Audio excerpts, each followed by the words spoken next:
Edgar confronts his former friend Oliver, a captain of the guard who constantly questions his actions. Oliver suspects Edgar of abusing his power, particularly in the recent killing of the Baron.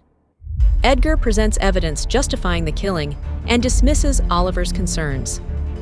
Despite the tension, Oliver leaves, but warns Edgar that he will be watching him closely. The encounter leaves questions about Edgar's true motives and the potential repercussions of the Baron's death, especially with the Baroness seeking answers. Had Edgar truly acted justly in slaying the Baron?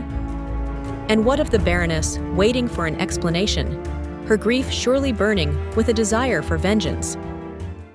What happened between the two of you? You two used to be such good friends.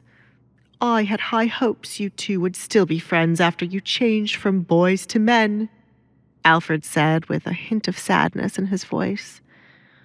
Of all the young men Edgar became acquainted with, Oliver was one of the few he viewed as Edgar's friend. I cannot answer that, as Oliver was the one to end our friendship without any explanation. Now he goes around running whenever he hears my name as he looks to throw me in jail. Another pain in the ass I must deal with. Send a bottle of alcohol to the empty bedroom on the second floor to the left of the stairs, said Edgar. Are you truly going to spend your wedding night in separate rooms? Your bedroom has been set up for the both of you, just like you requested. Even if he wasn't the best father, he still was her father, and the Duchess will need to be comforted. Do not share separate rooms tonight, Alfred advised Edgar. He imagined the emotions Alessandra was going through now that she was alone in her room. I am not the best when it comes to comforting someone. I will check on her for a moment, but we will not share a room tonight. Do not ask me about it again. Edgar knew what Alfred was trying to do, but they both agreed to no feelings. It was better that way. What was the point of getting married to her then? You could have helped her without getting married to her. You were so adamant about not getting married and wanting to be alone.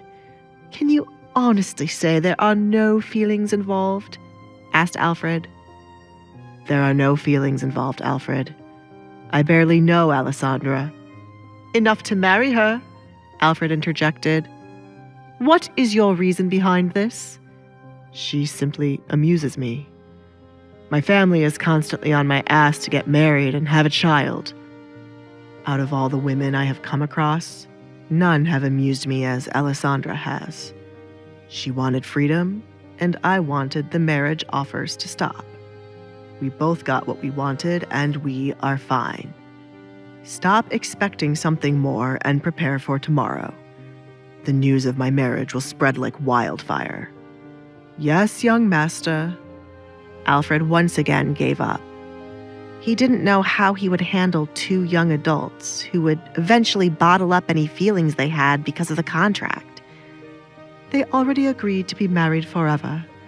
Why not just toss the contract out the window if they are getting along so well? Alfred wondered. Young people these days and their relationships. Meanwhile, as Edgar walked up the stairs to go to the second floor, he decided to not check up on Alessandra. He already asked her what she was feeling, and she was not in need of being comforted based on what he saw. Edgar was not going to force Alessandra into talking about her father's death. Alfred thought Alessandra would be crying alone in her room, but quite frankly, Edgar believed she didn't care about her father's death. She was the one to give her permission for him to be killed. Edgar reached the second floor, pausing outside Alessandra's door. He'd told himself she didn't need comforting, but the silence was unsettling.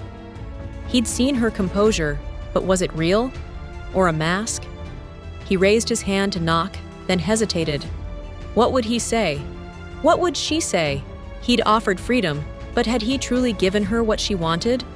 Or just a different cage? He lowered his hand, frowning.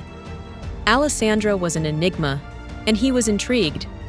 He walked to his room, leaving the silence. Had he made a mistake? What would the consequences be?